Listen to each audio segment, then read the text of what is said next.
வணக்கம். Electronics training இன் தமிழ் சேனலில் இன்றைக்கி நான் பார்க்க போகிற வீடியோ ஒரு இம்பார்ட்டண்ட் வீடியோ.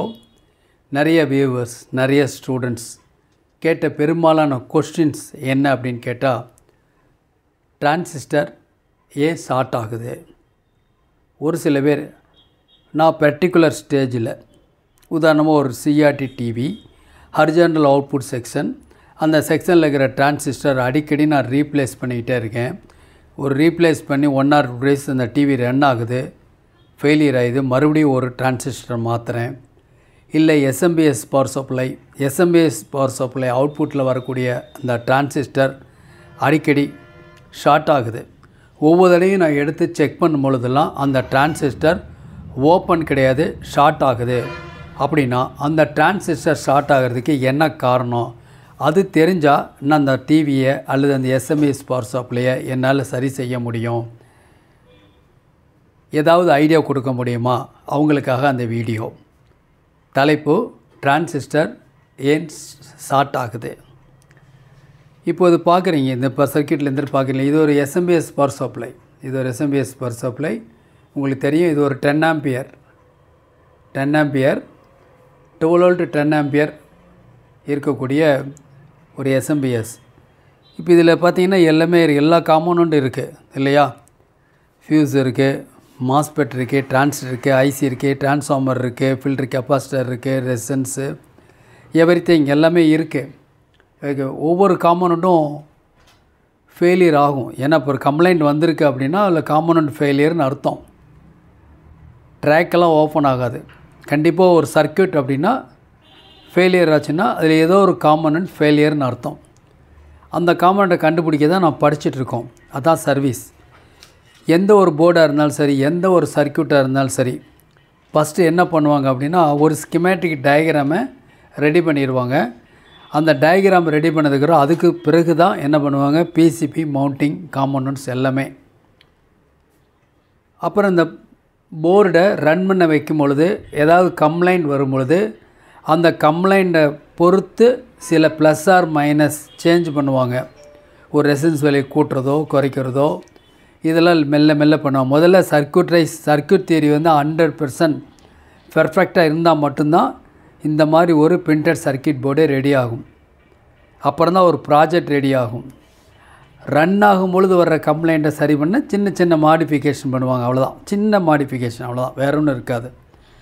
உதாரணமாக ஒரு வாட் ரெசிஸ்டன்ஸ் எடுத்துகிட்டு 1/2 watt 1 watt போடுவாங்க, அவ்வளோதான். வேறு எந்த கம்ப்ளைண்ட் மாற்ற மாட்டாங்க. அந்த மாதிரி தான் சர்க்யூட் டிசைனிங் இருக்கும். சரி, எனிஹவ் ஒரு கம்ப்ளைண்ட் வருது, அடிக்கடி டிரான்சிஸ்டர் ஃபெயிலியர் அப்படின்னா என்ன பண்ணணும்? இப்போது ஒரு ஃபியூஸ் வந்து ஓப்பன் ஆகுது அப்படின்னா அதுக்கு என்ன காரணமாக இருக்கும்? ஒரு ஃபியூஸ் ஓப்பன் ஆகுது அப்படின்னா என்ன காரணமாக இருக்கும்? இப்போ ஒரு ஃபியூஸ் எப்படி இருக்கும்? இப்போது இதுதான் ஒரு ஃபியூஸ். பார்த்தா தெரியும், நிறைய கிளாஸ் பீஸ் நீங்கள் யூஸ் பண்ணியிருப்பீங்க. இந்த மாதிரி ஒரு கம்பி நடுவில் இருக்கும், பார்த்தாவே தெரியும் இல்லையா? இது அடிக்கடி ப்ரோக்கன் ஆகுது, அப்படி வெடிக்குது, இந்த மாதிரிலாம் கம்ப்ளைண்ட் வந்து என்னவாக இருக்கணும்னா, ஒன்று ஹை வோல்டேஜ் வரும், ஹை வோல்டேஜ் இல்லையா, ஃப்ளோ, ஹை கரண்ட்டு. இந்த ரெண்டில் ஏதோ ஒரு காரணம். என்னது? ஒன்று ஹை வோல்டேஜு அல்லது ஹை கரண்ட். உதாரணமாக இது ஒரு 2 ஆம்பியர் ஃபீஸ்ன்னு வச்சுக்கோங்களேன். 2 ஆம்பியருக்கு மேலே கரண்ட் ஃப்ளோ ஆச்சுன்னா இந்த கம்பி கட் ஆயிரும். இது 250 volt மின் அழுத்தத்தை தாங்கக்கூடிய ஃபீஸ் அப்படின்னு டிசைன் பண்ணியிருந்தான்னு வச்சுக்கோங்களேன். சப்போஸ் 350 volt வந்துச்சுன்னா இது ப்ரோக்கன் ஆயிரும். அப்போ ஈஸியாக சொல்லிடலாம் இந்த ஃபீஸ் ஓப்பன் ஆனால் காரணம் என்னன்னு சொல்லி. வோல்ட் அதிகமாகுது அப்படின்னா இன்புட்டில் வர வோல்ட். கரண்ட் அப்படின்னு எடுத்துட்டால் லோடு எடுக்கிற கரண்ட் அப்படின்னு அர்த்தம். ஓகே, இப்படி நாம் சொல்ல முடியும். அந்த மாதிரி மார்க்கெட்டில் இந்த மாதிரி ஒரு சர்க்யூட்னால் ஒரு காயில் இருக்கும், அப்புறம் ஒரு ரெசிஸ்டன்ஸ் இருக்கும், அப்புறம் ஒரு கெப்பாசிட்டர் இருக்கும், இந்த மாதிரி டிரான்சிஸ்டர் ஐசி இதெல்லாம் இருக்குது. இந்த டிரான்சிஸ்டர்னு சொன்னாலும் ஒன்று தான். சில பேர் சொல்லுவாங்க மாஸ்பெட், ஐஜிபிடி இதெல்லாம் இருக்குது. இதுவும் ஒரு டிரான்சிஸ்டர் தான். அந்த டீன் வருது இல்லையா, அது வந்து transistor. Metal oxide silicon field effective transistor. இது இன்சுலேட்டட் கேட் பைபோலார் டிரான்சிஸ்டர் தான். இப்போ டிரான்சிஸ்டர் ஏன் ஷார்ட் ஆகுது இப்போ அதான் பார்க்க போகிறோம். அப்போது டிரான்சிஸ்டர் மட்டும்தான் போதுமான நிறைய காம்போனன்ட்ஸ் யூஸ் பண்ணி தான் ஒரு ப்ராஜெக்ட் மேக் பண்ணுறோம், அல்லது ப்ராஜெக்ட் வந்திருக்கு, சர்வீஸ்க்கு வந்திருக்கு. இப்போ நான் பார்க்கக்கூடியது டிரான்சிஸ்டர். இப்போது டிரான்சிஸ்டர்னு சொன்னவே உங்களுக்கு தெரியும். இப்போ இது ஒரு ஸ்கிமேட்டிக் டயக்ராம் பாருங்களேன். இது ஒரு டயக்ராம் இருக்குது. இது ஒரு டயக்ராம். இதுதான் வந்து ஒரு 10 ஆம்பியர் 12 வோல்ட் இருக்கக்கூடிய ஒரு பவர் சப்ளை எஸ்எம்பிஎஸ். கொஞ்சம் மாடிஃபிகேஷன் 12 வோல்ட்டு போல் 24 வோல்ட்டு கூட வரலாம், இந்த மாதிரி வரலாம். சர்க்யூட் சேம் சர்க்யூட் தான் இருக்கும். இந்த ஐசி பார்த்தாவே தெரியுது, இதெல்லாம் டிரான்சிஸ்டர் யூஸ் பண்ணியிருக்காங்க. ஓகே, இதில் டிரான்சிஸ்டர் அடிக்கடி ஷார்ட் ஆகுது அப்படின்னா என்ன காரணமாக இருக்கும்? ஃபஸ்ட்டு டிரான்சிஸ்டர் பற்றி உங்களுக்கு தெரியும் இல்லையா? அது வந்து 3 லெக் இருக்கும், 3 லீடு இருக்கும். ஒரு கலெக்டர், பேஸ், எமிட்டர். சிம்பிள்னு எடுத்துட்டோம்னா என்னென்னு சொல்லுவோம்? இந்த மாதிரி ஒரு சிம்பிள். இது கலெக்டர், இது எமிட்டர், இது பேஸ். இந்த அம்புக்குறி வெளியில் உள்ள அதை பொறுத்து வெளியில் இருந்துன்னா இது வந்து என்பிஎன், அப்புறம் பிஎன்பி இருக்குது. இது எப்படி செக் பண்ணுறது அப்படிங்கிறது இருக்குது. அனலாக் மீட்டரில் செக் பண்ண தெரியணும், டிஜிட்டல் மல்டிமீட்டர்லேயும் செக் பண்ண தெரியணும். ஸோ என்னையோ மீட்டரில் செக் பண்ண தெரியணும். ஓகேவா? செக் பண்ண தெரியும்னு நினைக்கிறேன். ஒரு டிரான்சிஸ்டர் 6 முறை செக் பண்ணணும். அப்போ தான் டிரான்சிஸ்டர் நம்ம ஃபைண்ட் பண்ண முடியும், நல்லதாக ஃபெயிலியரா அப்படின்னு சொல்லி. இப்போது இந்த டிரான்சிஸ்டர் பொறுத்த வரைக்கும் ஒரு சர்க்யூட் பார்க்கலாம். ஃபெயிலியரை பார்க்கறதுக்கு முன்னாடி ஒரு சர்க்யூட்டில் எப்படி நிறைய சர்க்யூட்டில் யூஸ் பண்ணியிருக்காங்க. டிரான்சிஸ்டர் அப்ளிகேஷன் இல்லாத இல்லை. நான் இப்போ மாஸ்பெட்டும் கூட டிரான்சிஸ்டர் தான், ஐஜிபிடியும் டிரான்சிஸ்டர் தான். என்ன? High power transistor. அதை தான் நம்ம அந்த மாதிரி அப்ளிகேஷன் தகுந்த மாதிரி மாற்றிருக்கோம். இப்போது டிரான்சிஸ்டர் ஒரு சிம்பிள் சர்க்யூட் அப்படின்னா நமக்கு தெரியும். முதல்ல டிரான்சிஸ்டர் தெரியறதுக்கு முன்னாடி ஒரு டிரான்சிஸ்டர் அப்படின்னா இதில் இது கலெக்டர்னு சொல்லியிருக்கோம், இது எமிட்டர், இது வந்து பேஸ். இந்த கலெக்டர் எமிட்டரும் என்னவா இருக்கும் அப்படின்னு கேட்டால் உங்களுக்கு தெரியும் என்னவா இருக்கும்? ஹை ரெசன்ஸ், மின்சாரத்தை கடத்தாது, மரக்கட்டை மாதிரி இருக்கும். மின்சாரத்தை கடத்தாதுன்னா அதுதான் சரியான உதாரணம், வுட் பீஸ் இல்லையா? கலெக்டர், எமிட்டர், இப்படி தான் அந்த டிரான்சிஸ்டர் இருக்கும். இந்த எலக்ட்ரானிக் காம்பவுண்ட்ஸுடைய கேரக்டரிஸ்டிக்ஸ் எப்படி இருக்கும் தெரியுமா? உதாரணமாக ஒரு resistor, capacitor, coil, transistor, IC, இதெல்லாம் எவ்வளோ வருஷமானாலும் தன்னுடைய தன்மையை அதுவாக இழக்காது. ஏதாவது புரியுதா உங்களுக்கு? 50 வருஷத்துக்கு முன்னாடி தயாரித்த டிரான்சிஸ்டர் உங்கள்கிட்ட இருக்குதுன்னு வைங்களேன், இப்போவும் அதே கண்டிஷனில் தான் இருக்கும். தன்னிச்சையாக அதுவாகவே என்னாகாது? ஃபெயிலியர் ஆகாது. சர்க்யூட்டுக்குள்ளே உடன்படுத்தும் போது மட்டும்தான், சர்க்யூட்டில் கண்டக்ஷன் வரும்பொழுது மட்டும்தான் அந்த காம்பனண்ட் வந்து ஃபெயிலியர் ஆகும். அப்போ எலக்ட்ரானிக் காம்பனண்ட்டு எவ்வளோ வருஷமானாலும் ஃபெயிலியர் ஆகாது. இன்னும் சொல்லப்போனால் 50 வருஷத்துக்கு முன்னாடி ஒரு சர்க்யூட் போர்டு இருந்தால் கூட அதை இப்போ ட்ரபிள் ஷூட்டிங் பண்ணலாம், ரெடி பண்ணலாம். காம்பனண்ட்ஸ் கிடைச்சா. சிலக்கெல்லாம் காம்பனண்ட்ஸ் கிடைக்கிறதில்ல. கிடைக்கலனா கூட இந்த காம்பனண்ட்ஸ் போல் என்ன மேக்கப் பண்ணலாம் அப்படிங்கிறது உங்களுக்கு தெரியணும். அது அனுபவ தான் உங்களுக்கு வரும். ஓகேவா? ஒரு டிரான்சிஸ்டர் ஃபெயிலியர் அப்படின்னா அதுக்கு இணையாக எந்த டிரான்சிஸ்டர் நாம் யூஸ் பண்ணலாம் அப்படிங்கிறது டிரான்சிஸ்டர் ஈக்குவலண்ட் அப்படின்னு புக்கில் இருக்குது. இல்லை நெட்டில் ட்ரை பண்ணிங்கன்னா வந்துடும் உங்களுக்கு. ஓகேவா? சரி, இப்போ ஒரு டிரான்சிஸ்டர் கலெக்டர், எமிட்டர், ஹை ரெசன்ஸ் இருக்கும். இது எப்போ லோ ரெசன்ஸாக மாறும் இல்லையா? டிரான்சிஸ்டரோட இயக்கமே அதுதான். அதாவது ஒரு சுவிட்சு மாதிரி ஒர்க் பண்ணுது, எலக்ட்ரானிக் சுவிட்சு. இந்த டிரான்சிஸ்டருடைய பேஸுக்கு ஒரு வோல்டேஜ் கிடைச்சா தான். இப்போ உதாரணமாக ஒரு இப்படி டிரான்சிஸ்டர் இருக்குது, இந்த டிரான்சிஸ்டருக்கு இது கலெக்டர், இது வந்து எமிட்டர். இதில் பேஸுக்கு ஒரு 0.5 வோல்ட், 0.5 to 0.7 வோல்ட் கிடைச்சா இந்த டிரான்சிஸ்டர் கலெக்டர் டு எமிட்டர் என்னவாக இருந்துச்சு முதல்ல? ஹை ரெசன்ஸ். அது என்னவாக மாறும்? லோ ரெசன்ஸாக மாறும். ஜீரோவாக ஆகும்னு சொல்லலை, ஷார்ட் ஆகும்லாம் சொல்லலை. Low resistance, have some resistance.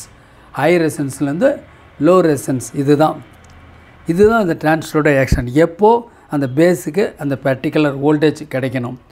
இந்த டிரான்சிஸ்டர் டிசைன் பண்ணும்பொழுது இந்த டிரான்சிஸ்டர் என்ன பர்பஸ்க்காக தயார் பண்ணியிருக்கிறோம், ஒவ்வொரு கிரிடுக்கும் ஒவ்வொரு எலக்ட்ரோடுக்கும் எவ்வளோ வோல்டேஜ் கொடுக்கணும், minimum maximum at room temperature, அது ஜென்ரல். ஓகேவா? இதெல்லாம் மென்ஷன் பண்ணியிருப்பாங்க. டிரான்சிஸ்டரை பொறுத்த வரைக்கும் எல்எஃப் டிரான்சிஸ்டர் இருக்குது, ஹெச்எஃப் டிரான்சிஸ்டர் இருக்குது. எல்எஃப் அப்படின்னா லோ ஃப்ரீக்வன்சியை ஹேண்டில் பண்ணக்கூடியது, லோ ஃப்ரீக்வன்சி ஆம்பிளிஃபையர். ஹெச்எஃப் அப்படின்னா ஹை ஃப்ரீக்வன்சி ஆம்பிளி பண்ணக்கூடிய டிரான்சிஸ்டர். சுவிட்சிங்க்கு தனியாக இருக்குது, சுவிட்சிங் டிவைஸுக்கு டிரான்சிஸ்டர் வேறு, செமி பவர் டிரான்சிஸ்டர் இருக்குது. சரி, இப்போ அதெல்லாம் போவேணாம். ஜென்ரலாக ஒரு டிரான்சிஸ்டர் ஏன் ஷார்ட் ஆகுது, அது பர்டிகுலராக அடிக்கடி ஏன் ஷார்ட் ஆகுது. சரி, இப்போது டிரான்சிஸ்டரோட நமக்கு தெரிஞ்சிருச்சு, டீட்டெயில்ஸ் தெரிஞ்சிருச்சு. என்ன சொல்லியிருக்கோம், மல்டிமீட்டரை எடுத்து இந்த கலெக்டர் எமிட்டரி செக் பண்ணோம்னா முள் நகராது. அனலாக் மீட்டராக இருந்தால் முடிஞ்சளவுக்கு ஏன் அனலாக் மீட்டர்னால், அனலாக் மீட்டரில் தான் நம்ம சப்ஜெக்டை புரிஞ்சுக்க முடியும். சப்ஜெக்டை புரிஞ்சுட்டு அதுக்கப்புறம் நம்ம டிஜிட்டல் மீட்டர் யூஸ் பண்ணிக்கலாம். டிஜிட்டல் மீட்டர், அனலாக் மீட்டர் ரெண்டுமே இருக்குது. ஓகேங்களா? ரெண்டையும் யூஸ் பண்ணி பழகிங்க தான் ஒவ்வொரு கிளாஸ்லேயும் ஒவ்வொரு வகுப்புலையும் நான் சொல்லிகிட்டு இருக்கேன். ஓகேங்களா? அனலாக் மீட்டரை எத்தனையோ வருஷத்துக்கு முன்னாடி யூஸ் பண்ணதுன்னு நினைக்க வேண்டாம். நமக்கு இன்றைக்கி பொறுத்த வரைக்கும் தேவை நிறையா இருக்குது. ஸோ இந்த கலெக்டர் எமிட்டர் எப்பவுமே ஹை ரெசிஸ்டன்ஸாக இருக்கும். எப்படி செக் பண்ணுறது? இப்போது ஒரு கம்பி இருக்குது, இந்த கம்பியில் ஏபின்னு 2 டெர்மினல் இருக்குது. மல்டிமீட்டரில் செக் பண்ணணும். ஏற்கனவே நான் நிறைய வீடியோஸ் அப்லோட் பண்ணியிருக்கேன். ஓகேவா? இந்த ஏபியை மல்டிமீட்டரில் செக் பண்ணோம்னா முள் வந்து கடைசி வரைக்கும் நகரும். இது குட் கண்டக்டராக இருந்தால். ஒருவேளை ஒரு மரக்கட்டையாக இருந்துன்னு வச்சுக்கோங்களேன், முள் நகராது. இப்போ பாருங்களேன், இதுதான் மீட்டர். இப்போ இருக்கிற இந்த பொசிஷனில் இருந்துச்சுன்னா அது வந்து ஹை ரெசிஸ்டன்ஸ் அப்படின்னு அர்த்தம். ஓகேவா? இப்போது அந்த முள் பாருங்கள் நகுந்துச்சுன்னா, கடைசி வரைக்கும் போச்சுன்னா ஷார்ட்டு, முக்கால்வாசி இருந்தால் லோ ரெசிஸ்டன்ஸ் அப்படின்னு பேர் ஏற்கனவே சொல்லியிருக்கேன். ஸோ இதுதான் அந்த டிரான்சிஸ்டரோட வேலை. முதல்ல அதை புரிஞ்சுக்கணும். ஒரு டிரான்சிஸ்டர் கையில் எடுத்துக்கணும், மல்டிமீட்டரில் செக் பண்ணணும், கலெக்டர் எமிட்டர் ஹை ரெசிஸ்டன்ஸ் இருக்கணும். ஓகேவா? பேஸுக்கு ஒரு லிட்டில் வோல்டேஜ் கொடுத்த உடனே அது லோ ரெசிஸ்டன்ஸாக மாறுமா மாறாதா, அதெல்லாம் தெரிஞ்சுக்கிறது தான் ப்ராக்டிக்கல் பண்ணுறோம். சரி, இப்போ சர்க்யூட்டுக்கு வருவோம். இப்போது நம்ம ஒரு டிரான்சிஸ்டரோட ஆக்ஷன் தெரிஞ்சுக்கணும் அப்படின்னா ஒரு சிம்பிள் சர்க்யூட். இது ஒரு பாசிட்டிவ் ட்ராக்கு, இங்கே ப்ளஸ்ஸு ஒரு 12 வோல்ட்டுன்னு வச்சுக்குவோம். இங்கேருந்து ஒரு ரெசிஸ்டர்லேருந்து ஒரு எல்இடியில் இது ஏனோடு, இது வந்து கேத்தோடு. இந்த சிம்பிள் போட்டால் எல்இடி. நேராக ஒரு டிரான்சிஸ்டர், கலெக்டர், எமிட்டர், இது மைனஸ். ஓகே, இது எமிட்டர், கலெக்டர். BC547 நமக்கு தெரிஞ்ச டிரான்சிஸ்டர் எடுத்துக்குவோம். எல்லா டிரான்சிஸ்டரோட ஆக்ஷன் இது மாதிரி தான் இருக்கும். இப்போது இந்த கனெக்ஷனில் பார்த்தீங்கன்னா இந்த கலெக்டர் எமிட்டர் ஹை ரெசிஸ்டன்ஸில் இருக்கிறனால இது ஓப்பன் மாதிரி, அதாவது இந்த மாதிரி இருக்குது இந்த டிரான்சிஸ்டர். அதாவது ஒரு ரெசிஸ்டர், தென் லிமிட்டிங்காக தான் இந்த ரெசிஸ்டன்ஸு இந்த இடத்துல இப்படி இருக்குது, இந்த மாதிரி இருக்குது. இதுதான் டிரான்சிஸ்டரோட இது கேத்தோடு, இது ஏனோடு, இது ஒரு லோ வேல்யூ ரெசிஸ்டன்ஸ். இப்போ இந்த எல்இடி எரியுமா? எரியாது. ஏன்னா இங்கே ப்ளஸ்ஸு கிடச்சிருச்சு, இங்கே மைனஸ் கிடச்சிருச்சு. ஆனால் சர்க்யூட் க்ளோஸ் ஆகலை. கலெக்டர் எமிட்டர் வழியாக தான் க்ளோஸ் ஆகணும், ஆனால் ஆகலை. இப்படி தான் டிரான்சிஸ்டர் இருக்கும். ஓகே, க்ளோஸ் ஆகணுன்னா என்ன பண்ணணும்? இந்த கலெக்டர் எமிட்டர் ஒன்று சேர்த்தணும். அப்போது என்ன பண்ணுறோம், இங்கேருந்து ஒரு ரெசிஸ்டன்ஸ் போட்டு ஒரு பேஸுக்கு 0.5 ஆர் 0.7 வோல்ட்டு கொடுத்த உடனே இந்த பல்ப் உடனே எரிய ஆரம்பிக்குது. அப்படின்னா என்ன அர்த்தம்? இந்த கலெக்டர் எமிட்டர் என்ன வச்சு ஹை ரெசிஸ்டன்ஸ் வந்து லோ ரெசிஸ்டன்ஸாக மாறிடுச்சுன்னு அர்த்தம். அப்போ இப்படி ஒரு ப்ராஜெக்ட் பண்ணினா தான் நம்ம ஃபஸ்ட்டு இந்த டிரான்சிஸ்டரை பற்றி நம்ம புரிஞ்சுக்க முடியும். அப்போ தான் இந்த மாதிரி சர்க்யூட்டில் வந்து நம்ம என்ன பண்ண முடியும், ட்ரபிள் ஷூட்டிங் செய்ய முடியும். இல்லைன்னா செய்ய முடியாது. இது ஒரு மாடலுக்காக காமிச்சிருக்கேன், எந்த சர்க்யூட்டாக இருந்தாலும் சரி.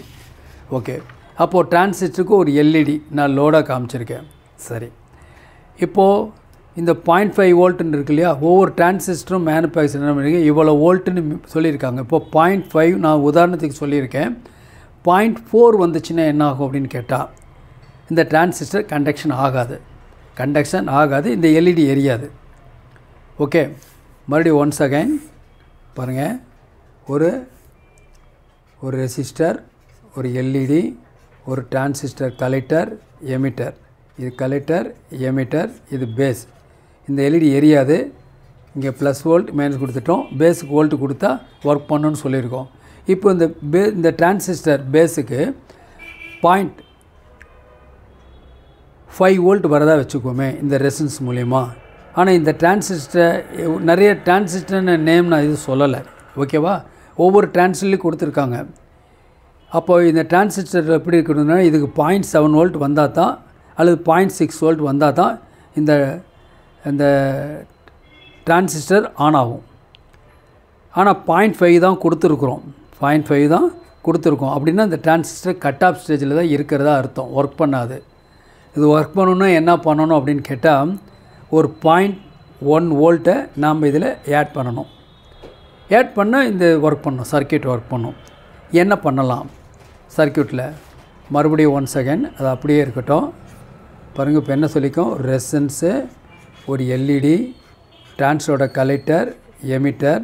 இந்த ரெசிஸ்டன்ஸ் வழியாக இதுக்கு எவ்வளோ வோல்ட் வந்திருக்கு? 0.6 வோல்ட் வரதா வச்சுங்களேன். இந்த டிரான்சிஸ்டர் ஒர்க் பண்ணாது. இதுக்கு எவ்வளோ தேவை? 0.7 வேணும், 0.7 வேணும். இப்போ என்ன பண்ணலான்னா, ஒரு கெப்பாசிட்டர் வழியாக நாம் ஒரு சிக்னலை கொடுக்கலாம்.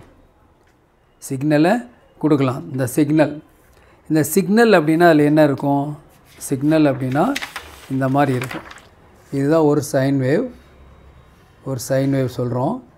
இதில் வந்து பாசிட்டிவ் ஆஃப் சைக்கிள், இது நெகட்டிவ் ஆஃப் சைக்கிள். இந்த ரெண்டு சேர்ந்து தான் ஒரு சைக்கிள். உங்களுக்கு தெரியும். இதனுடைய உச்சி இருக்கு இல்லையா? இந்த உச்சி, இதை நம்ம என்ன சொல்கிறோம்? பிக் டு பிக் அப்படின்னு சொல்லுவோம். அப்போது 1 வோல்ட் பிக் டு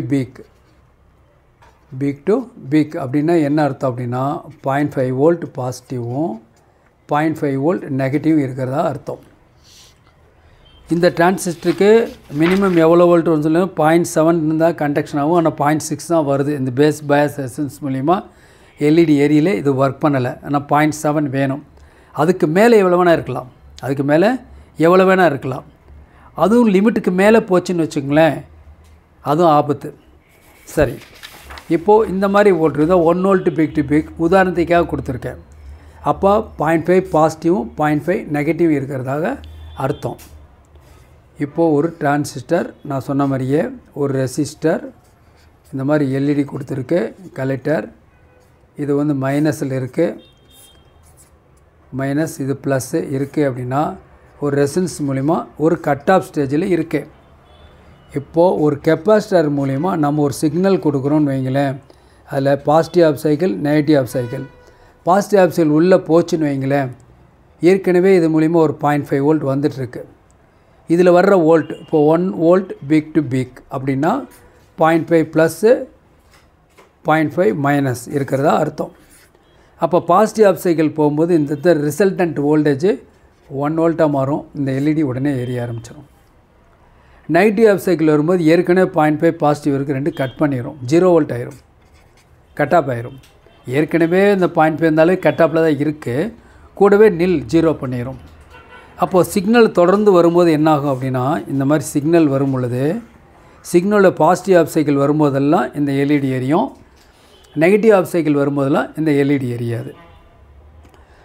ஒரு செகண்டுக்கு எத்தனை தடவை இந்த எல்இடி ஆன் அண்ட் ஆஃப் ஆகும் அப்படிங்கிறது, ஒரு செகண்டுக்கு எத்தனை தடவை இந்த பல்ஸ் வருது அப்படிங்கிற பொறுத்து இருக்கும்.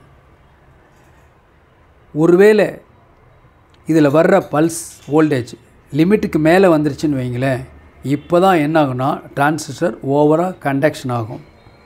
ஓவர் கண்டக்ஷன் ஆச்சுன்னு சொன்னால் மட்டும்தான் ஷார்ட் சர்க்கியூட் ஏற்படும். டிரான்சிஸ்டர் முதல்ல மெல்ல ஹீட் ஆக ஆரம்பிக்கும், தென் அதுக்கப்புறம் ஒரு சர்டன் லெவலில் ஃபெயிலியர் ஆக ஆரம்பிக்கும்.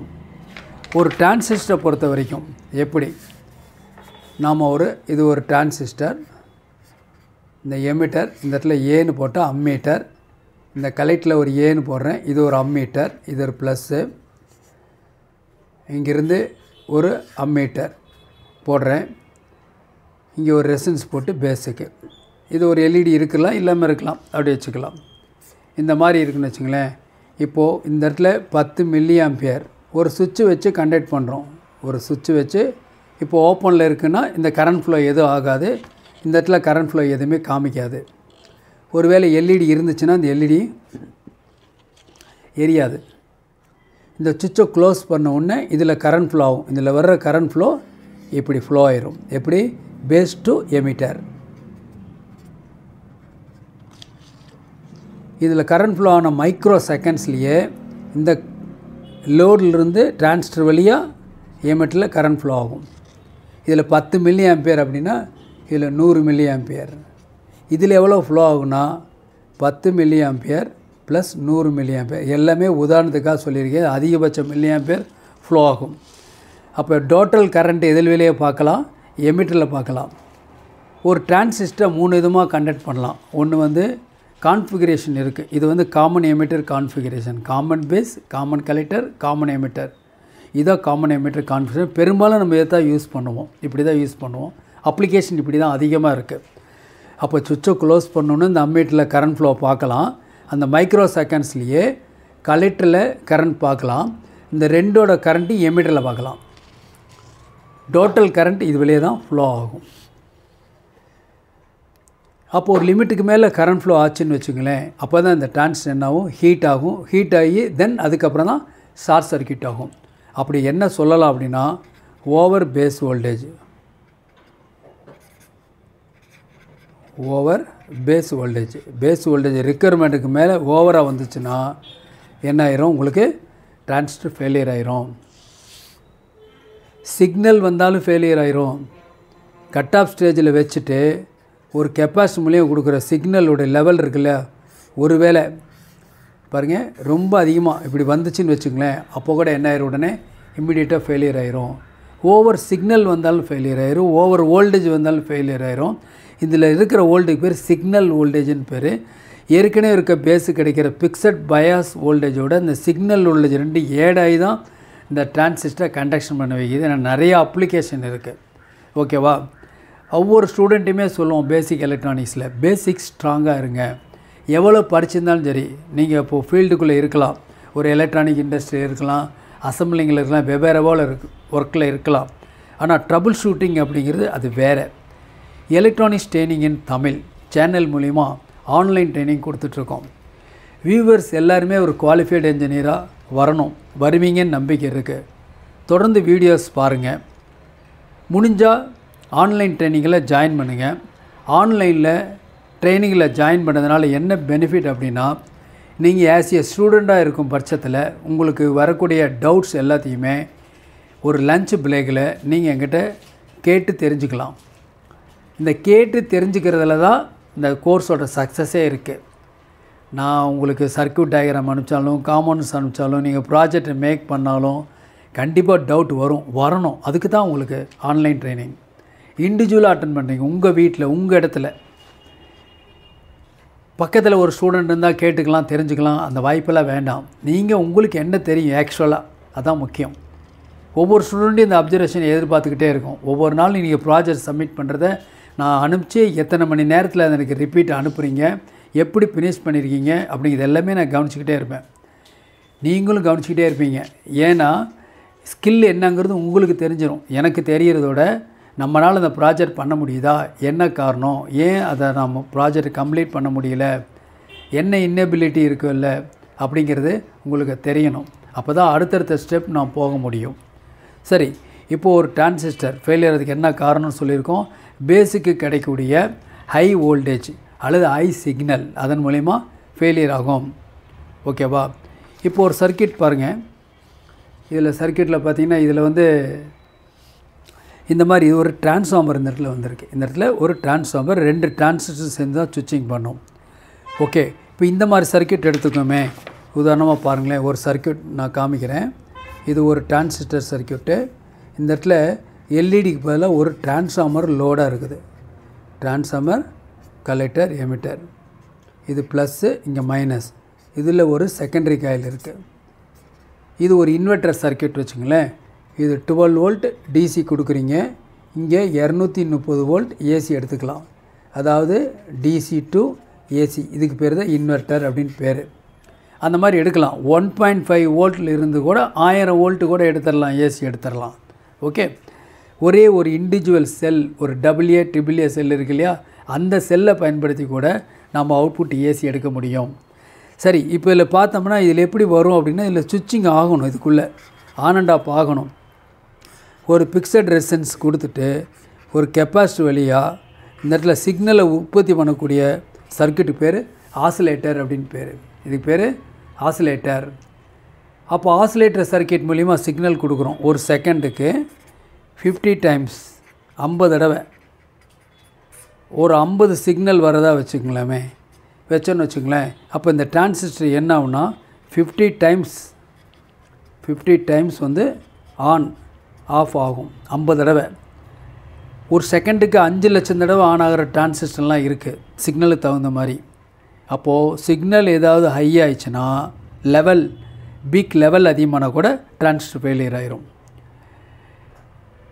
இல்லை ஒரு பர்டிகுலர் வோல்டேஜ் தான் டிரான்சிஸ்டர் கொடுக்கணும். இப்போ பிசி 5/7 அப்படின்னா இவ்வளோ தான், இவ்வளோ வோல்ட்டுக்கு மேலே அதை 110 வோல்ட் டிசியில் ஒர்க் பண்ணோமா, நான் ஒர்க் பண்ண கொடுத்தனே பட்டுன்னு வெடிச்சிரும். அதிக மின் அழுத்தத்தை தாங்காது. எப்படி நான் ஃபீஸுக்கு சொன்னேன் இல்லையா ஆரம்பத்தில், ஒன்று கரண்ட் ஃப்ளோவில் ஓப்பன் ஆகும், ஓவர் வோல்டேஜ் வந்தாலும் ஃபெயிலியர் ஆகும். அப்போ எல்லாமே டேட்டா ஷீட்டில் கம்ப்ளீட்டாக இருக்குது. டேட்டா ஷீட்டை ஃபாலோ பண்ணிக்கோங்க.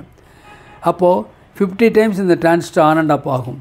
ஒரு செகண்டுக்கு 50 ஆகும்போது ஆட்டோமேட்டிக்காக இந்த இடத்துல ஏசி வோல்ட்டு ப்ரொடியூஸ் ஆகும். இது சம்மந்தமான நிறைய வீடியோஸ் நான் அப்லோட் பண்ணியிருக்கேன், நீங்கள் பார்த்துக்கலாம். ஓகேவா? அப்போது ஆசிலேட்டர்னு ஒரு ஸ்டேஜில் ஃபெயிலியர் ஆனால் கூட டிரான்சிஸ்டர் ஃபெயிலியர் ஆகும். அப்போது இல்லை இதில் இந்த செகண்டரி இருக்கு இல்லையா, பிரைமரி செகண்டரி, இதில் ஏதாவது ஷார்ட் சர்க்யூட் ஆனால் கூட இதன் வழியாக கரண்ட் ஃப்ளோ ஆயிரும், டிரான்சிஸ்டர் ஃபெயிலியர் ஆயிரும். இது காயில் இருக்குங்காட்டி இந்த டிரான்சிஸ்டர் தாங்குது. இதே கம்பியாயிரும். ஷார்ட் சர்க்யூட்னால் இந்த காயிலுங்கிற ரெஸ்பான்ஸ் போயிடும், கம்பி மாதிரி வந்துடும். அந்த மாதிரி நேரத்தில் கூட டிரான்சிஸ்டர் என்ன ஆயிரும், உங்களுக்கு ஹெவியாக ஹீட் ஆகி தெர்மல் ரன்னவே, ஹீட் ஆச்சுனாவே கரண்ட் ஃப்ளோ அதிகமாகும், கரண்ட் ஃப்ளோ அதிகமானவே மறுபடி ஹீட் ஆகும். இந்த ப்ராசஸ் மாறி மாறி தொடர்ந்து வந்து ஒரு கட்டத்தில் ஃபெயிலியர் ஆயிரும் தெர்மல் ரன்னவே. இதுதான் எலக்ட்ரானிக் சர்க்யூட்டில் ஒரு டிரான்சிஸ்டர் ஃபெயிலியர் ஆகிறதுக்கு உண்டான காரணம். ஓகேவா? அப்போது ஒரு டிரான்சிஸ்டர் ஷார்ட் ஆகுது, அடிக்கடி ஷார்ட் ஆகுதுன்னா கவனிக்க வேண்டியது, நீங்கள் டிரான்சிஸ்டரை எத்தனை மாற்றினாலும் மறுபடியும் இந்த கம்ப்ளைண்ட் வரத்தான் செய்யும். அப்போ நான் பார்க்க வேண்டியது என்னென்னா, ஒன்று டிரான்சிஸ்டர் பேஸுக்கு கொடுக்குற பேஸ் பயாஸ் வோல்டேஜ், இன்னொன்று இந்த ஆசிலேட்டர்லேருந்து வரக்கூடியது சிக்னல். ஒருவேளை அதிகமாக இருந்தால் இந்த டிரான்சிஸ்டர் ஷார்ட் ஆகும். பட்டுன்னு ஷார்ட் ஆகாமல் முதல்ல ஹீட் ஆகி தென் தான் ப்ராசஸ் நடக்கும். சில இடத்துல இது ப்ராசஸ் ஸ்பீடாக நடந்துடும். ஓகேவா? நாம் என்ன பார்த்துருக்கோம் அப்படின்னு கேட்டால், ஒரு டிரான்சிஸ்டர் ஷார்ட் ஆகிறதுக்கு என்னென்ன காரணங்கள் அப்படின்னா, டிரான்சிஸ்டரோட இயக்கம் தெரியணும். அதில் சுவிட்சிங் நான் சொல்லியிருக்கேன், இதை மல்டிமீட்டரில் செக் பண்ண சொல்லியிருக்கேன். இதெல்லாம் தெரிஞ்சுக்கணுன்னா ஒரு ப்ராஜெக்ட் பண்ணுங்கள். ஒரு ப்ராஜெக்ட் பண்ணிங்கன்னா நீங்களே எல்லாமே தெரிஞ்சுக்கலாம். அதனால தான் பேசிக் எலக்ட்ரானிக்ஸ் லெவல் 2 ஸ்டூடெண்ட்டுக்கு இண்டிவிஜுவலாக ஒரு இன்வெர்ட்டர் தயாரிக்கிற பேசிக் ஒரு சர்க்யூட்டை கொடுத்துருக்கோம். காம்பவுண்ட்ஸையும் கொடுத்து அவங்கள அசெம்பிள் பண்ண சொல்கிறோம். ஓகேங்களா? எலக்ட்ரானிக்ஸ் ட்ரைனிங் இன் தமிழ் மூலிமா நடக்கிற ஆன்லைன் கிளாஸஸில் CRT TV training, cellphone training, LCD LED, pipe and home theatre assembling, troubleshooting, UPS, inverter, emergency light, induction stove, all electronic classes, individual classes நடந்துகிட்ருக்கு. விருப்பம் உள்ளவங்க என்னுடைய வாட்ஸ்அப் நம்பருக்கு கால் பண்ணுங்கள். நீங்கள் என்ன பண்ண முடியும், ஒரு சக்ஸஸ்ஃபுல் இன்ஜினியராக உருமாற முடியும். ஓகேங்களா? தேங்க்ஸ் ஃபார் வாட்சிங் திஸ் வீடியோ. நாளைக்கு இன்னொரு கான்செப்ட், இன்னொரு வீடியோ பார்க்கலாம்.